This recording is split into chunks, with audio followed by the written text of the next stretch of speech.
ఇండియాలోనే #1 varicose veins hospital Avis vascular centre. నమస్కారం, మీరు చూస్తున్న సుమన్ టీవీ. నేను మీ కీర్తి. సెప్టెంబర్ 7వ తారీఖు రాహుగ్రస్త సంపూర్ణ చంద్రగ్రహణం ఏర్పడబోతుంది. మరి దీనికి సంబంధించి అనేక ధర్మ సందేహాలు మనందరి మధ్యలో ఉన్నాయి.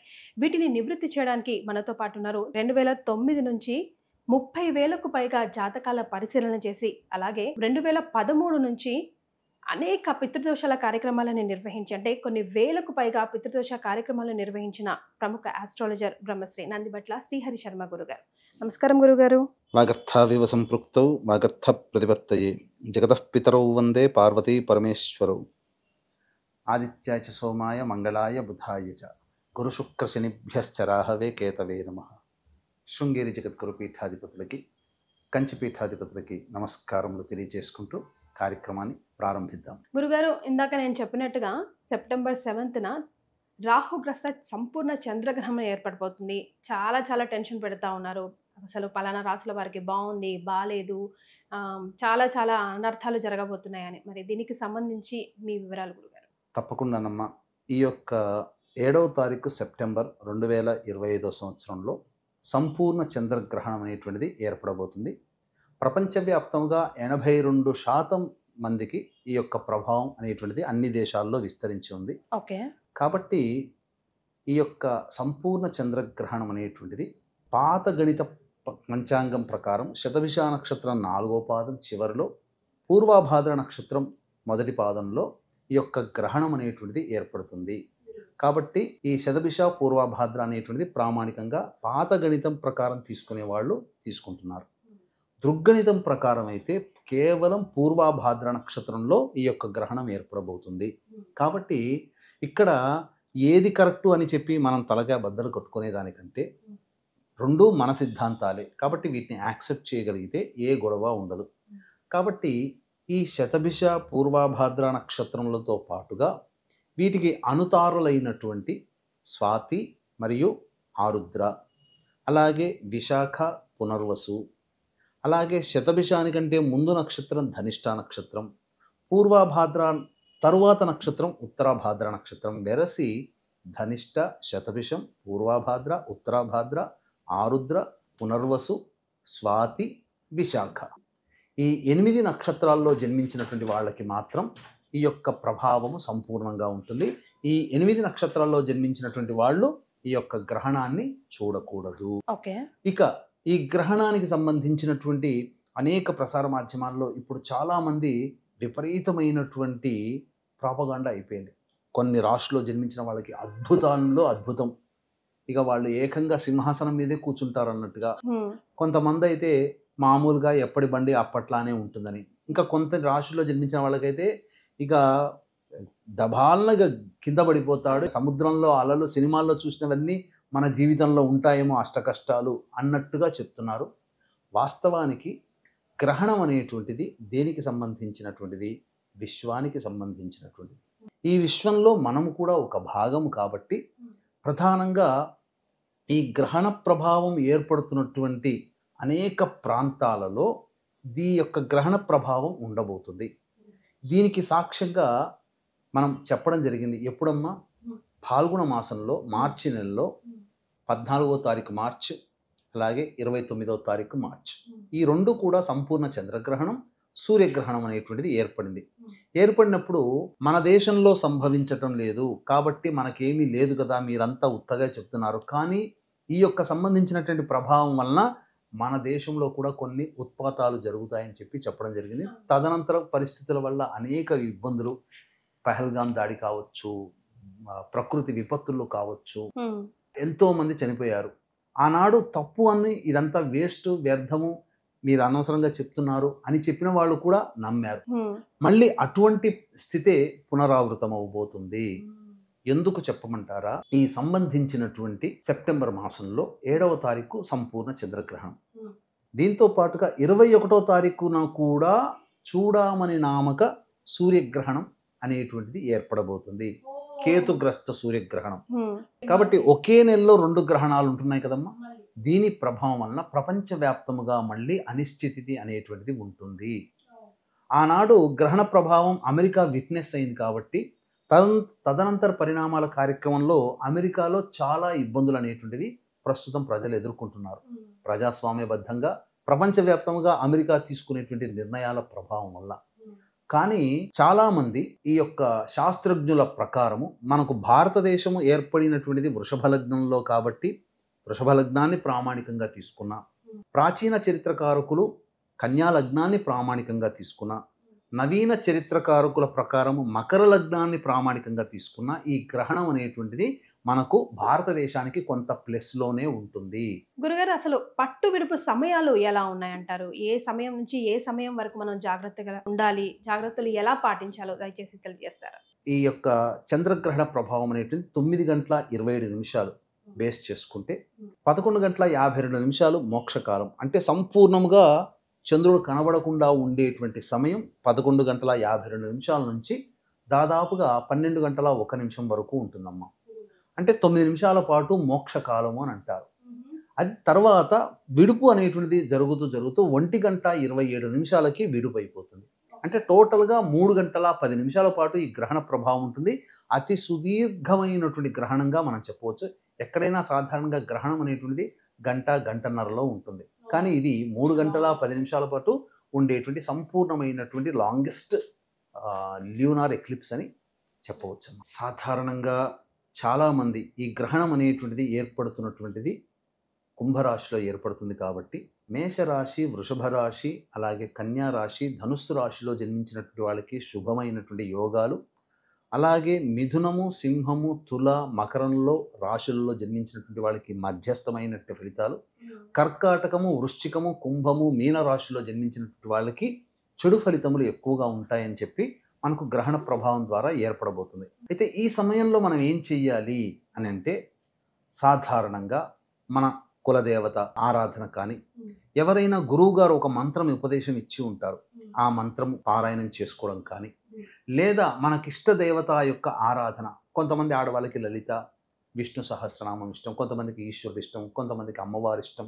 కొంతమందికి గురువు అంటే ఇష్టం, దత్తాత్రేయుడు, ఇలా ఎవరికి వారికి, కొంతమందికి సుబ్రహ్మణ్య స్వామి, కొంతమందికి సర్పము, అనగా ఇవిలా చెప్పుకుంటూ పోతే కొంతమందికి వినాయకుడు, ఇలా మనం చెప్పవచ్చు. కాబట్టి ఎవరికి ఇష్టదేవత ఉంటుందో ఆ ఇష్టదేవత యొక్క ఆరాధన చేయాలి. ఎందుకు చెయ్యాలి అని అంటే, మనకు వంశానుసారముగా వస్తున్నటువంటి కులదేవత, ఇవన్నీ కూడా దేవతలు ఏవైతే ఉంటాయో ఆ సంబంధించినటువంటి సమయంలో కొంత ఆ సంబంధించినటువంటి వాటికి అపవిత్రత అనేటువంటిది కలుగుతుంది, మాలిన్యము కలుగుతుంది. కాబట్టి మాలిన్య దోష నివారణార్థం అని చెప్పి సంకల్పం చెప్పుకొని ఆ గ్రహణం పట్టు సమయంలో విడుపు సమయం వరకు కూడా 9:57 నుంచి మొదలుకొని 1:27 వరకు ఈ సంబంధించినటువంటి కార్యక్రమం తతంగం అంతా మనం ఇంట్లో చేసుకోవచ్చు. అంటే దేవతారాధన విడవకుండా చేయాలి. గ్రహణ సమయం అనేటువంటిది చాలా ప్రభావవంతమైన సమయం. మామూలు సమయంలో ఒక సహస్రనామ పారాయణం చేస్తే సహస్రనామ ఫలితమే వస్తుంది. కానీ ఇక్కడ సహస్రనామ పారాయణం ఒక సమయంలో గనక చేస్తే 1000 సార్లు సహస్రనామ పారాయణం ఫలితం చేస్తే ఎంత ఫలితం అయితే పొందుతామో, కేవలం ఈ గ్రహణ సమయంలో ఒక్కసారి చేస్తే అంత ఫలితం వస్తుందని చెప్పినప్పుడు ఆ ప్రభావం మనం మాటల్లో వర్ణించగలుగుతామా? వర్ణించలేము. కాబట్టి అవకాశం ఉన్న దీక్షించేటువంటి సుమన్ టీవీ ప్రేక్షకులందరూ కూడా ఈ సంబంధించినటువంటి దోష నివారణ అనేటువంటిది, అనగా మీ యొక్క ఇష్టదేవత ఆరాధన అనేటువంటిది చేసుకుంటే, ఇంతకుముందు చెప్పినటువంటి రాశుల్లో ఎవరైతే జన్మించి ఉంటారో, మంచి కలిగేటువంటి రాశులు, చెడు కలిగేటువంటి రాశులు జన్మించి ఉంటారో, వాళ్ళకందరికీ కూడా భవిష్యత్తులో వచ్చేటువంటి ఇబ్బందుల నుంచి అవి తొలగిపోవడం జరుగుతుంది, ఇబ్బందుల నుంచి బయటపడడం జరుగుతుంది. కాబట్టి ఇవి ఇప్పుడు చెప్పినటువంటి మాటల్లో చెప్పినంత సులువుగా, విన్నంత సులువుగా ఉండదు.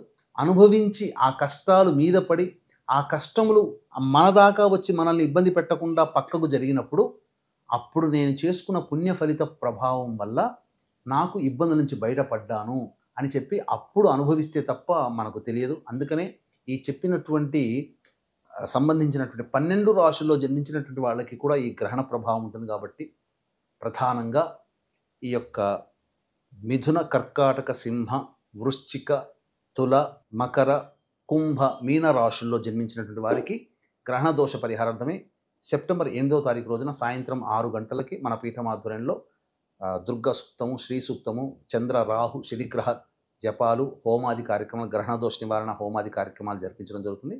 6 గంటలకు ప్రారంభమవుతుంది కాబట్టి 8వ తారీఖు రోజున సాయంత్రం 5 గంటల లోపల మీ గోత్రనామాదులు నమోదు చేసుకోవచ్చు. ఈ కార్యక్రమంలో నమోదు చేసుకున్నటువంటి వాళ్ళకి శక్తిపాతము చేయబడినటువంటి కరుంగలీమాల మీకు అందివ్వడం జరుగుతుంది. గురుగారు, మరి అమెరికన్స్ పరిస్థితి ఏంటండి? అంటే సెప్టెంబర్ 7th వచ్చే చంద్రగ్రహణం కానీ సెప్టెంబర్ 21st వచ్చే సూర్యగ్రహణం వల్ల వాళ్ళకి ఏమైనా ఎఫెక్ట్ ఉంటుందా? వారేమైనా పరిహారాలు కానీ లేదంటే సూతకాలు కానీ పాటించాలంటారా? మనకు చెప్పవలసినటువంటి ఏంటంటే, వీక్షించేటువంటి ప్రేక్షకుల్లో చాలా మంది అమెరికా తదితర ప్రాంతాల్లో ఉన్న వాళ్ళు ఉంటారు. కాబట్టి ఇక్కడ ప్రధానంగా అమెరికన్స్లో ఉన్నటువంటి వాళ్ళు కనుక యుఎస్ఏలో ఉన్నటువంటి వాళ్ళకి, యూకేలో కానీ, జర్మనీలో కానీ, యునైటెడ్ అరబ్ ఎమిరేట్స్లో కానీ ఉన్నటువంటి వాళ్ళకి ఈ యొక్క సంపూర్ణ చంద్రగ్రహణం అక్కడ కనిపించదు. అలాగే మనం చెప్పుకున్నటువంటి 21వ తారీఖు రోజున అమావాస్య ఉంది కదా, ఆ రోజున ఏర్పడే చూడామణి నామక సూర్యగ్రహణం కూడా ఆ ప్రాంతాల్లో కనిపించదు. కాబట్టి భయపడాల్సినటువంటి అవసరం లేదు. కానీ గ్రహణం అనేటువంటిది ప్రపంచవ్యాప్తముగా ఉన్నటువంటిది కాబట్టి ఈ సంబంధించినటువంటి ఆచార నియమాలు అనేటువంటి అనగా ఇల్లు కడుక్కోవడాలు, పటాలు శుభ్రం చేసుకోవడాలు, ఇవన్నీ ఏవైతే ఉన్నాయో, భోజనం చేయకుండా ఇవన్నీ సాధారణంగా ఏవైతే ఉన్నాయో పాటించాల్సిన అవసరం అమెరికాలో లేదు, మిడిల్ ఈస్ట్ కంట్రీస్లో కూడా లేదు. అయితే వీళ్ళందరూ కూడా కొన్ని రాశుల్లో చెప్పబడినట్లు చెప్పారు కదమ్మా, ఆ రాశుల్లో జన్మిస్తే ఆ దోష ప్రభావం ఉంటుంది కాబట్టి తదనంతరం కొన్ని ఇబ్బందికర పరిస్థితులు అనేటువంటి ఏర్పడక తప్పదు. కాబట్టి వాళ్ళు పరిహారాలు చేసుకోవాలి, అంతేకాని ఆచార నియమాలు పాటించాల్సిన పని లేదు. యథావిధిగా ఎవరిళ్లలో వాళ్ళు రోజు దైనందిన కార్యక్రమం ఎలా ఉందో అలా చేసుకోవచ్చు. మన భారతదేశంలో కనిపిస్తుంది కాబట్టి భారతదేశంలో ఉన్నటువంటి వాళ్ళు ఖచ్చితంగా ఆచార నియమాలతో పాటుగా పరిహారాలు పాటించాలి. అంతేకాకుండా 21 సెప్టెంబర్ నాడు ఏర్పడేటువంటి సూర్యగ్రహణం ఏదైతే ఉందో అది న్యూజిలాండ్, ఆస్ట్రేలియా, అంటార్కిటికా ఖండంలో అనేటువంటిది ఫిజీ వంటి దేశంలో ఏర్పడుతుంది. కాబట్టి 21 సెప్టెంబర్ నాడు ఏర్పడేటువంటి చూడామణి నామక కేతుగ్రస్త సూర్యగ్రహణం ఏదైతే ఉందో ఈ చెప్పబడినటువంటి ప్రాంతాలు అంటే ఆస్ట్రేలియా, న్యూజిలాండ్, ఫిజీ, అంటార్కిటికా ఖండం ఈ యొక్క సంబంధించినటువంటి దేశాల్లో ఖచ్చితంగా ఆచార నియమాలు పాటించాలి, పరిహారాలు కూడా పాటించాలి. మన దాకా వస్తే మనం మాత్రం ఖచ్చితంగా ఆచార నియమాలు అవి పాటించాలంటున్నారు. ముఖ్యంగా గణేష్ నవరాత్రులు జరుగుతున్నాయి కాబట్టి 9 రోజులే పెట్టుకోవాలి, తర్వాత వెంటనే గ్రహణం వచ్చేస్తుంది కాబట్టి 11 రాత్రులు చేయకూడదు ఈసారి అని చెప్తా ఉన్నారు గురుగారు. అసలు మనం ఎలాంటి ఆచార నియమాలు పాటించాలి ముందుగానే? ఇక్కడ మనము గమనించుకున్నట్లయితే గ్రహణం ఏర్పడేటువంటిది 9:57 వరకు. అన్ని దేవాలయాలలో సంబంధించినటువంటిది దేవతారాధన జరుగుతుంది. సూర్యగ్రహణానికి 6 జాముల ముందు, చంద్రగ్రహణానికి 3 జాముల ముందు ఈ సంబంధించినటువంటిది దేవాలయం మూసివేయడం జరుగుతుంది. అంటే దాదాపుగా మధ్యాహ్నం 12:30 గంటలకి, అంటే రాత్రి 9:57 అన్నప్పుడు మధ్యాహ్నం 12:30కి దేవాలయాలు అన్నీ కూడా క్లోజ్ చేస్తారు. 7వ తారీఖు రోజున గ్రహణం ఏర్పడే 7వ తారీఖు రోజున 12:30 కంటే ముందే పూజాది కార్యక్రమాలు చేస్తున్నారు. అంటే అక్కడ పూజాది కార్యక్రమాలు చేసుకోవాలి కదా, ఆ ప్రామాణికంగా చూసుకున్నాం. కాబట్టి మనం ముందు రోజు ఈ సంబంధించినటువంటిది నిమజ్జన కార్యక్రమం యథావిధిగా చేసుకోవచ్చు. అనంత పద్మనాభ చతుర్దశి ఉంటుంది, చతుర్దశి రోజున చేసుకోవచ్చు. దీనికి ఏమి ఈ సంబంధించినటువంటిది పట్టింపులు అంటూ ఏమీ పాటించాల్సింది లేదు. ముఖ్యంగానమ్మా నవరాత్రులు అనేటువంటిది గణపతికి ఎక్కడ మనకు శాస్త్రంలో చెప్పబడలేదే. ఇది కేవలం స్వాతంత్రోద్యమం కోసం బాలగంగాధర్ తిలక్ గారు అందరూ ఒక చోట గుమికూడి నిర్ణయాలు తీసుకోవడానికి ఆనాటి కాలమాన పరిస్థితుల ప్రకారం ఒక చోట గుమికూడితే Britishers shoot at sight order పెట్టారు. కాబట్టి పూజ అంటే వాళ్ళు ఎగ్జెంప్షన్ ఇస్తారు. కాబట్టి ఈ నవరాత్రులు అనేటువంటిది ఆ స్వాతంత్ర ఉద్యమంలో భాగంగా నెలకొల్పి అందరినీ ఒక చోట గుమికూడి నిర్ణయాలు తీసుకునే వాళ్ళు భజన చేస్తున్నట్టు నటిస్తూ ఎవరి కార్యకలాపాలు వాళ్ళు చేయడానికి ముచ్చట పెట్టుకునేవాళ్ళు. అలా ఉంది. గణపతికి ఎక్కడ కూడా శాస్త్రంలో నవరాత్రులు లేవు, కేవలం ఒక్కరోజే. వరలక్ష్మి వ్రతం ఎలాగో, వైభవలక్ష్మి వ్రతం ఎలాగో, కామేశ్వరి వ్రతం ఎలాగో, ఇది కూడా కాత్యాయని వ్రతం ఎలాగో, ఇది కూడా వినాయక వ్రతం, వరసిద్ధి వినాయక వ్రతం. అంతే తప్ప ఇది ఈ మధ్య కాలంలో ఈ యొక్క 20th సెంచరీలోనే మనం ఏర్పాటు చేసుకోవడం జరిగింది. గురుగారు, మన గ్రహణం 9 గంటల చిల్లర టైంకి స్టార్ట్ అవుతుంది కాబట్టి భోజనాది కార్యక్రమాలు ఎప్పుడు ముగించుకోవాలంటారు? ఇంతకుముందు చెప్పుకున్నట్టుగా 3 జాముల ముందే మనం ఈ యొక్క సంబంధించినటువంటిది అనగా 12:30 లోపల ఈ యొక్క భోజనాది కార్యక్రమాలన్నీ కూడా ముగించుకోవాలి. దీనికి పిల్లలు, అనారోగ్యంలో ఉన్న వాళ్ళు, వృద్ధులు, గర్భవతులు వీరికి ఎగ్జెంప్షన్. కాబట్టి వీళ్ళు ఆకలికి ఉండలేరు కాబట్టి ద్రవ పదార్థములు, లిక్విడ్స్ అంటే ఫ్రూట్ సలాడ్ లాంటిదో, చిన్న చిన్నగా పండ్లు లాంటిదో ఇవి తీసుకోవచ్చు. అది కూడా సాయంత్రం 6 లోపల గనక తీసుకుంటే మంచిది. గురుగారు, ఈ రోజుల్లో పిల్లలు పుట్టేదాకా ఒక ప్రాబ్లం, పుట్టిన తర్వాత వాళ్ళు ఎలా ఉంటారో ఒక ప్రాబ్లం అవుతుంది. ముఖ్యంగా గ్రహణాలు ఉంటే ప్రెగ్నెంట్ ఉన్నప్పుడు చాలా చాలా భయానికి గురవుతూ ఉంటారు ఆ ప్రెగ్నెంట్ ఉమెన్, ఆ ఫ్యామిలీ మెంబర్స్ అంతా కూడాను. మళ్ళీ 2 గ్రహణాలు కూడా వచ్చేస్తున్నాయి ఒకే నెలలోపు. సో మరి ఆ ప్రెగ్నెంట్ ఉన్న స్త్రీమూర్తి ఎలాంటి నియమాలు పాటించాలి, ఎలాంటి జాగ్రత్తలు తీసుకోవాలి, ఎలాంటి మంత్ర ఉచ్చారణ చేయాలి, చేయొచ్చా చేయకూడదా, దయచేసి తెలియజేస్తారా? ఇక్కడ ప్రధానంగా గ్రహణం అనేటువంటిది ఉన్నప్పుడు గర్భవతులకి ప్రధానంగా కొన్ని సూచనలు మనకు శాస్త్రంలో చెప్పబడి ఉంది.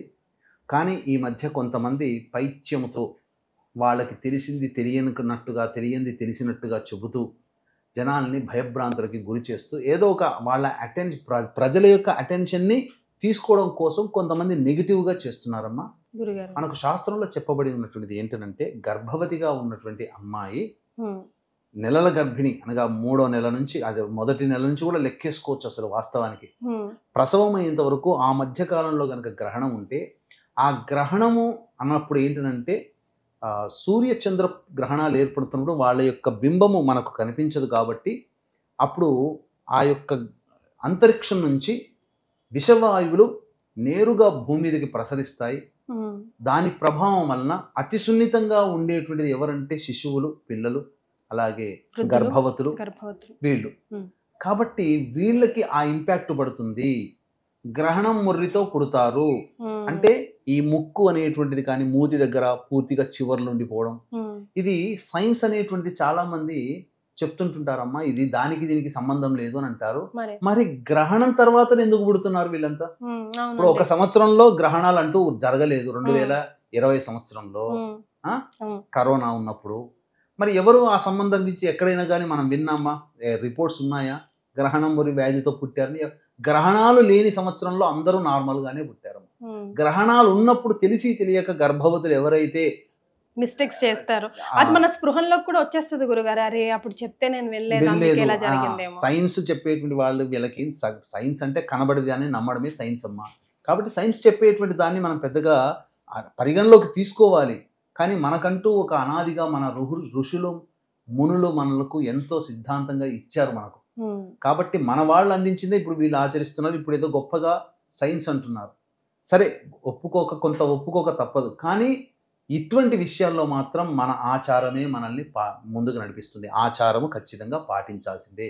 ఎంతోమంది ఒక సిస్టమేటిక్గా ఉన్నదాన్ని చెడు చేసేసారు. అంటే మన హిందూ ధర్మంలో ఆచార సాంప్రదాయాల్లో గందరగోళానికి గురి చేసే విధంగా అన్యమతస్థులు కొంత అవాకులు చెవాకులు చెప్పడం ద్వారా వచ్చింది.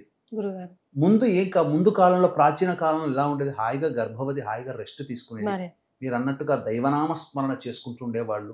వెలుతురు ప్రసరించకుండా అంతా కూడా తలుపులు కిటికీలు మూసుకొని ఇంట్లో హాయిగా ఉండమ్మా, అటు ఇటు తిరక్కమ్మా అని చెప్పారు. దీన్ని వాళ్ళు ఒక రకంగా ఏంటంటే గర్భవతిని మీరు అణిచివేస్తున్నారా అన్నట్టుగా ఉండి, ఇంకా ఇప్పుడు ఏదో చెప్పినట్టుగా జరిగింది ఒకటైతే చెప్పి ఒకటవుతున్నట్టుగా ఉండి ఆ విధంగా గర్భవతులకి తాళ్లతో కట్టేసేసారు కదలకుండా.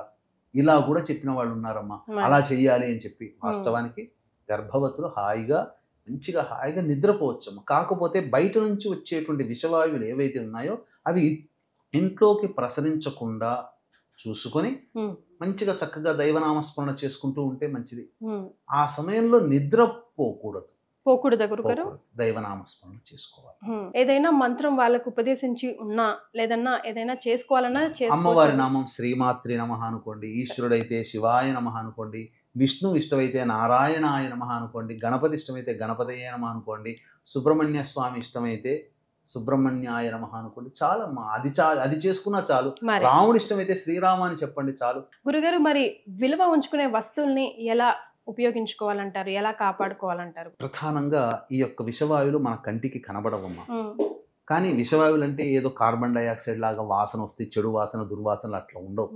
మన కంటికి కనబడనటువంటి గామా రేసు, ఎక్స్రేస్ ఇవన్నీ ఉంటాయి కాబట్టి అవి పదార్థాల మీద పడి తదనంతరం అవి భుజించినటువంటి వాళ్ళకి శరీరంలో కొంత రసాయనిక సంయోగం జరిగి కొన్ని రకమైనటువంటి రుగ్మతలకి కారణమవుతుంది. ముఖ్యంగా బ్లడ్ ఇన్ఫెక్షన్స్, స్కిన్ ఇన్ఫెక్షన్స్. తదనంతర కాలంలో ఎక్కువగా ఈ ఓజోన్ పొర పనిచేయదు ఆ సమయంలో, కాబట్టి క్యాన్సర్ కారకమైన వ్యాధులకి గురవుతుంటారు. అందుకని మీరు చూడండి, అమెరికాలో ఓజోన్ పొర పనిచేయదు. అందుకే అమెరికాలో ఎక్కువ విక్టిమ్స్ క్యాన్సర్ రోగాలతో ఉండేటువంటి వాళ్ళు 67% ఉంటారు. అందుకే వాళ్ళు ఎండాకాలంలో బయటికి రారు. కారణం అది. కాబట్టి ఈ సంబంధించినటువంటిది నిల్వ ఉన్నటువంటి పదార్థాలు అంటే కాయగూరలు, మన పచ్చళ్ళు, ఊరగాయలు, ఇలా కొన్ని పదార్థాలు ఉంటాయి నీటిలో. ఏదైనా కానీ అవన్నీ విషంగా ఉండకూడదనే ఉద్దేశంతో మన వాళ్ళు దర్భ అనేటువంటిది క్షణాలు దర్భ అని అంటారు. ఆ దర్భని ఆ విధంగా ఆ యొక్క పదార్థాల్లో వేయవచ్చు, వేయాలి కూడా. చాలా మంది దర్భకి గరికకి తేడా లేదనుకుంటారు, గరికంటే బయట దొరికేది అనుకుంటారు. కాదమ్మా, దర్భ విశిష్టత వేరు. అది పూజా స్టోర్లో కానీ పచారీ షాపుల్లో కానీ దర్భ అంటే ఇస్తారు. అవి ఒక కట్ట తెచ్చుకుంటే ఏం పెద్ద ఉపయోగం ఏం లేదు. అయితే పూర్వకాలంలో ఎలా ఉండేదంటే నట్టింట్లో అని అంటారు కదమ్మా, నట్టింటిలో ముగ్గు వేసేవాళ్ళు. అష్టదళ పద్మము కానీ చతురస్రాకారం కానీ ముగ్గు వేసి అందులో ఆ పైన ఒక దర్భల యొక్క కట్ట పెట్టేవాళ్ళు, దర్భల్ని పరిచేవాళ్ళు పూర్తిగా నిండుగా. ఆ విధంగా ఉన్నప్పుడు ఏమైందంటే ఎక్కడెక్కడి నుంచో వచ్చిందంతా కూడా నట్టింట్లో చేరుతుంది. దర్భ ప్రభావం వల్ల ఆ ఇంట్లో విషవాయువులు అనేటువంటి రాకుండా ఉంటాయి అనే ఉద్దేశంతో ఆ విధంగా ఇళ్లల్లో ఉండేటువంటి ఊరగాయల్లో, నీటిలో, అన్నిట్లో వేసుకున్నా నట్టింట్లో మాత్రం చతురస్ర మండలము కానీ అష్టదళ పద్మము కానీ వేసి అప్పుడు దర్భలు అనేటువంటి పరిచేవాళ్ళు. తద్వారా ఇంట్లోకి వచ్చే నెగిటివ్ ఎనర్జీ కూడా తొలగిపోతుంది అని మనకు శాస్త్ర ప్రమాణం. గురుగారు, మరి ఒకవేళ గ్రహణం తర్వాత మనం ఎలాంటి నియమాలు పాటించాలి? దేవుడు గది కానీ ఇల్లు కానీ ఎప్పుడు శుభ్రం చేసుకోవాలంటారు? ఇక్కడ గ్రహణానికి పట్టు విడుపు అనేటువంటిది ప్రధానమైనటువంటి నియమం. కాబట్టి పట్టు పట్టేటువంటి సమయం 9:57 కాబట్టి రాత్రి 9 గంటలకల్లా ఇల్లంతా శుభ్రం చేసుకొని, మామూలుగా ఊడ్చేసేసుకొని, జాడి కట్టతో ఊడ్చేసేసుకొని ఇల్లంతా శుభ్రం చేసేసుకొని, పట్టు సమయంలో ఎవరైతే తమ ఇష్టదేవత ఆరాధన చేసుకోవాలనుకుంటారో, గురువు గారు ఇచ్చినటువంటి మంత్రోపదేశం చేసుకోవాలి అని అనుకుంటారో, వీళ్ళందరూ కూడా 9:57 ప్రారంభమవుతుంది కాబట్టి 9:55 స్నానం ఆచరించేసేసుకొని 50 నిమిషాలకి బాత్రూమ్కి వెళ్ళి స్నానం చేయాలి. 9:57, 58 లేదా 10 గంటలకల్లా బయటకు వచ్చేసేస్తారు. చక్కగా తుడుచుకొని, చక్కగా ఆసనం, దర్భాసనం కానీ లేకపోతే మంచి పట్టు వస్త్రం కానీ కట్టుకొని ఉచితాసనం వేసుకొని, గురువు గారు ఇచ్చినటువంటిది వంశ ప్రకారంగా వస్తున్నటువంటి దేవతారాధన, కులదేవతారాధన, ఇష్టదేవత ఆరాధన, సహస్రనామ పారాయణము, మూలమంత్ర జపము అవన్నీ కూడా 1:20 వరకు చేసుకోవాలి. తదనంతరం 20 నిమిషాలకి విడుస్తుందన్నంగా స్నానం ఆచరించాలి. కొంతమంది జపం చేసుకుంటూ ఉంటారు కాబట్టి బ్రాహ్మలు గనక అవైలబుల్ అయితే 1:10 బ్రాహ్మలు పిలిపించి ఆ యొక్క గ్రహణ విడుస్తున్న సమయంలో కాంస్య పాత్ర లేదా కాంస్య అంటే బ్రాంజ్ కాంస్య పాత్ర, అందులో కొంత వెండి బింబము, చంద్రబింబము, వెండి సూర్యబింబము, వెండి నాగబింబము వేసి అది మునిగిపోయేంత విధంగా ఆ యొక్క ఆవు నేతిని, శుద్ధమైన ఆవు నేతిని వేసి, లేదా మట్టి పాత్రనైనా తీసుకోవచ్చు, ఇత్తడి పాత్రనైనా తీసుకోవచ్చు, కానీ స్టీలు వాడకూడదు. ఇక తీసుకొని అందులో చెప్పిన విధంగా వేసి ఆ మునిగిపోయేంతగా ఆవు నెయ్యి వేసి అందులో తన ముఖాన్ని చూసుకొని అదే సమయంలో బ్రాహ్మడికి దానం చేయాలి. వస్త్ర సహితముగా, అలాగే బియ్యము, మినుముల సహితముగా, నువ్వుల సహితముగా, వస్త్ర సహితముగా చెప్పినటువంటి పాత్రలో ఆ విధంగా ముఖం చూసుకొని దానము గనక చేస్తే గ్రహణ దోషం అనేటువంటిది సంపూర్ణముగా తొలగిపోతుంది.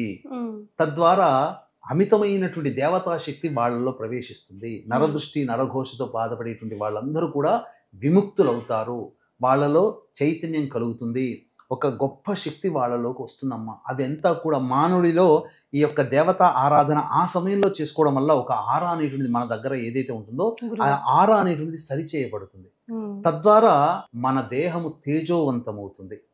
అందుకనే ఈ తదనంతరం చేసేటువంటి ప్రతి పనులలో కూడా విజయం అనేటువంటిది చాలా మందికి గ్రహణ పూజ ఇంట్లో చేసుకున్నందువల్ల వాళ్ళకి కలుగుతుంది. అలాగే చాలామంది ఈ పూజలు చేసుకున్న దైవ అనుగ్రహం కోసం తాపత్రయపడేటువంటి వాళ్ళు ఈ గ్రహణానికి సంబంధించినటువంటి పూజాది కార్యక్రమాలు అనేటువంటివి చేసుకోలేరు. అందుకే మన పీఠం ఆధ్వర్యంలో 8వ తారీఖు రోజున సాయంత్రం 6 గంటలకి ఈ చెప్పబడినటువంటి మిథున, కర్కాటక, సింహ, తుల, మకర, కుంభ, మీన రాశుల్లో జన్మించినటువంటి వాళ్ళకి గ్రహణ దోష నివారణార్థమే గ్రహణ దోష నివారణ పూజలు, హోమాలు అనేటువంటి జరిపించి శక్తిపాతం చేయబడినటువంటి కరుంగలిమాల మీకు ఇవ్వడం జరుగుతుంది. సాయంత్రం 6 గంటలకి 8వ తారీఖు రోజున ప్రారంభమవుతుంది కాబట్టి 5 గంటల లోపల మీ గోతనామాలు నమోదు చేసుకోవచ్చు. కేవలం ఒక 108 మందికి మాత్రమే ఈ కార్యక్రమంలో అవకాశాన్ని కల్పిస్తున్నాము. గురుగారు, మరి దేవుడు గదిని కానీ చిత్రపటాలు కానీ ఎప్పుడు క్లీన్ చేసుకోవాలంటారు? గ్రహణం విడుపు స్నానం 1:27 వరకు గ్రహణం విడుస్తుంది కాబట్టి గ్రహణం ఆ సమయంలో స్నానం చేస్తాం. తదనంతరం ఆ సంబంధించినటువంటి ఇల్లంతా కూడా మళ్ళీ ఒకసారి చీపురు కట్టతో పూర్తిగా క్లీన్ చేసి తదనంతరం శుభ్రమైనటువంటి నీటితో, అంటే మంచి నీటిలో గళ్ళ ఉప్పు, తర్వాత యాలకుల పొడి, తర్వాత పసుపు, తర్వాత ఈ సంబంధించినటువంటి గోపంచకము, పచ్చకర్పూరము ఇవన్నీ వేసి సుగంధ ద్రవ్యాలు వేసిన తర్వాత ఇవన్నీ కలుగుతాయి కదమ్మా. తదనంతరం ఒక మంచి బట్ట మాఫ్తో ఈ సంబంధించినటువంటి ఇల్లంతా క్లీన్ చేసుకుంటే నెగిటివ్ ఎనర్జీ 100కి 100% పోతుంది. దేవతా శక్తి అప్పుడు ప్రవేశిస్తుంది. తరువాత ఈ దేవతల విగ్రహాల దగ్గర కూడా గ్రహణం పట్టు కంటే ముందే అన్ని దర్భపుల్లలు పెట్టాలి చిత్రపటాల దగ్గర కానీ. ఎందుకంటే మనం రోజు నిత్యం పూజిస్తాం కదా, మనకు సంబంధించి 20-30 సంవత్సరాల నుంచి చిత్రపటాలు ఉంటాయి. ఆ చిత్రపటాల్లో కూడా దైవశక్తి ఉంటుందమ్మా. అలాగే విగ్రహాలు ఉంటాయి కాబట్టి విగ్రహాలకు అన్నిటి దగ్గర, చిత్రపటాల దగ్గర ఎలాగో దర్భపుల్ల పెడతాం మనం. తదనంతరం విడుపు స్నానం అయిపోయిన తర్వాత మళ్ళీ అంతా కూడా పూజా మందిరం అంతా కూడా శుభ్రపరచుకొని ప్రతి విగ్రహాన్ని శుభ్రంగా కడుక్కోవాలి. మంచిగా చింతపండుతో లేదా కుంకుడుకాయ గింజ రసంతో శుభ్రంగా కడుక్కొని మళ్ళీ అదంతా అయిపోయేసరికి 3 అట్లా అవుతుంది. అవకాశం ఉంటే తెల్లవారుజామున అవకాశం ఉంటే ఇదంతా చేసుకోవాలి. ఆ రోజు చక్కగా మళ్ళీ ఇంకొకసారి స్నానం ఆచరించి మళ్ళీ దీపారాధన చేసి అప్పుడు మళ్ళీ ధూపదీప నైవేద్యాలు చేసుకోవచ్చు. లేదు ఇవంతా మేము మధ్యరాత్రి కదా, మేము పడుకుంటుంటాం కదా అని చెప్పి అనుకున్న వాళ్ళు ఎలాగో దర్భపుల్లలు దేవతా మందిరంలో పెడతారు చిత్రపటాలకి, విగ్రహాలకి. తెల్లవారే 5 గంటలకల్లా లేచి ఈ చెప్పినటువంటి ముందు విధానం ఏదైతే ఉందో అదంతా ఆచరించి చక్కగా దీపారాధన చేసి మళ్ళీ పూజాది కార్యక్రమం, ప్రతి విగ్రహం తుడవాల్సిందే, ప్రతి పటము తుడవాల్సిందే, మళ్ళీ కొత్తగా బొట్లు పెట్టాల్సిందే, అన్నీ చేసుకోవాల్సిందే. ధూపదీపము ముఖ్యంగా గుగ్గిలం ఇల్లంతా వేసుకోవాలమ్మా ఆ రోజు. ధూపం మాత్రం ఇంటి నిండా ధూపం నిండిపోవాలి సుగంధ ద్రవ్యాలతో. కొంతమంది మిగిలిపోయిన పసుపు కుంకుమ తీసేస్తూ ఉంటారు, ఎప్పుడు మనం కామన్ గా పెట్టుకుంటాం. అప్పుడు ఫ్రెష్ గా వాడాల్సిందేనా గురుగారు? దర్భ వేస్తే వాడుకోవచ్చమ్మా, దర్భ వేయకుంటే అది పక్కకు పడేసుకుంటే మంచిది. సో ముఖ్యంగా ఫైనల్ గా గురుగారు, ఏ రాసుల వారు ఎలాంటి జాగ్రత్తలు పాటించాలి, ఎలాంటి రెమెడీస్ ని మీరు సూచిస్తారు ఈ గ్రహణానికి సంబంధించి? ప్రధానంగా కుంభరాశిలో గ్రహణం ఏర్పడుతుంది కాబట్టి శతభిష పూర్వభాద్ర నక్షత్రం అని చెప్తున్నారు. కొంతమంది పూర్వభాద్ర నక్షత్రం ఒక్క నక్షత్రంలో ఏర్పడుతుంది అన్నారు కాబట్టి 2 యాక్సెప్టెన్స్ చేస్తే ముఖ్యంగా 8 నక్షత్రాల్లో వాళ్ళు ఈ యొక్క సంబంధించినటువంటి గ్రహణాన్ని చూడకూడదు. ధనిష్ట, శతభిషం, పూర్వభాద్ర, ఉత్తరాభాద్ర, స్వాతి, ఆరుద్ర, పునర్వసు, విశాఖ ఈ 8 నక్షత్రాల్లో జన్మించిన వాళ్ళు గ్రహణాన్ని చూడకూడదు. నెక్స్ట్ సెకండ్ పాయింట్, ఈ యొక్క గ్రహణం కుంభరాశిలో రాహుగ్రస్తంగా ఏర్పడుతుంది కాబట్టి ఈ సంబంధించినటువంటి మిథున రాశికి, అలాగే సింహరాశికి, తులారాశికి, మకర రాశిలో జన్మించినటువంటి వాళ్ళకి మధ్యస్థమైనటువంటి ఫలితాలు, మేష, వృషభ, కన్య, ధనుస్సు రాశులలో జన్మించినటువంటి వాళ్ళకి ఉత్తమమైనటువంటి శుభ ఫలితాలు, కర్కాటక, వృశ్చిక, కుంభ, మీన రాశుల్లో జన్మించినటువంటి వాళ్ళకి చెడు ఫలితాలు కలుగుతున్నాయని చెప్పి శాస్త్ర ప్రకారం చెప్పడం జరిగింది. కాబట్టి ఈ చెప్పినటువంటి మిథున, కర్కాటక, సింహ, తుల, అలాగే మకర, కుంభ, మీన రాశుల్లో జన్మించినటువంటి వాళ్ళు ఎవరైతే ఉంటారో వాళ్ళు ఈ గ్రహణ సమయం జరుగుతున్నంతసేపు ఇష్టదేవతారాధన చేసుకొని 8వ తారీఖు రోజున కాలకృత్యాదులన్నీ తీర్చుకొని శుభ్రమైనటువంటి వస్త్రంలో ధరించి దగ్గరలో పండితుని పిలిపించుకున్నా లేదా దేవాలయానికి వెళ్ళినా అక్కడ ప్రధానంగా మట్టి పాత్ర కానీ, కాంస్య పాత్ర కానీ, ఇత్తడి పాత్ర కానీ తీసుకొని అందులో వెండి బింబము, అంటే వెండి చంద్రబింబము, వెండి నాగబింబము, వెండి సూర్యబింబము వేసి అందులో ఆవు నెయ్యి వేసి, అలాగే ఒక తెల్లటి వస్త్రము, మినుములు, బియ్యము, కొన్ని నల్ల నువ్వులు ఇవన్నీ వేసి ఒక ఇస్తరులో వేసి ఆ వస్త్రము పైన మళ్ళీ ఇంకొక విస్తరి వేసి ఆ దానిపైన ఈ యొక్క చెప్పబడినటువంటి పాత్ర ఏదైతే ఉంటుందో చెప్పాను కదా, ఆవు నేతిలో ఉన్నాయి, ఆ పాత్ర పెట్టి అందులో ముఖబింబం చూసి సంకల్పం చెప్పుకొని బ్రాహ్మణునికి గనక దానం గనక చేస్తే తప్పకుండా గ్రహణ దోషం అనేటువంటిది తొలగిపోతుంది. ఇంకా చాలామంది ఈ చెప్పినటువంటి మిథున, కర్కాటక, సింహ, తుల, మకర, కుంభ, మీన రాశుల్లో జన్మించిన వాళ్ళు ఎవరైతే ఉంటారో వాళ్ళకి సంబంధించి ఈ దోష పరిహారార్థమే మన పీఠం ఆధ్వర్యంలో సెప్టెంబర్ 8వ తారీఖు రోజున సాయంత్రం 6 గంటలకి గ్రహణ దోష నివారణ పూజల హోమాలు అనేవి చేయించడం జరుగుతుంది. కేవలం 108 మంది మాత్రమే అవకాశము. కాబట్టి ఈ కార్యక్రమంలో నమోదు చేసుకున్న వాళ్ళకి శక్తిపాతం చేసినటువంటి కరుంగలి మాల ఇవ్వడం జరుగుతుంది. ఎందుకంటే 7వ తారీఖు రోజున కంటే ఆ రోజు గ్రహణం ఏర్పడుతున్నటువంటి నక్షత్రం రాత్రి 8వ తారీఖు రాత్రి 10 గంటల వరకు ఉంది. కాబట్టి సాయంత్రం 8వ తారీఖు సాయంత్రం 5 గంటల లోపల ఈ యొక్క సంబంధించినటువంటి గోత్రనామాదులు నమోదు చేసుకోవచ్చు. తద్వారా సంపూర్ణమైనటువంటి శాంతి, భవిష్యత్తులో కలిగేటువంటి ఇబ్బందుల నుంచి బయటపడతారని చెప్పవచ్చు. చాలా సంతోషం గురుగారు, చాలా కులంకుశంగా వివరాలు అందించారు. ధన్యవాదాలు. సర్వం శ్రీ ఉమామహేశ్వర పరబ్రహ్మార్పణమస్తు.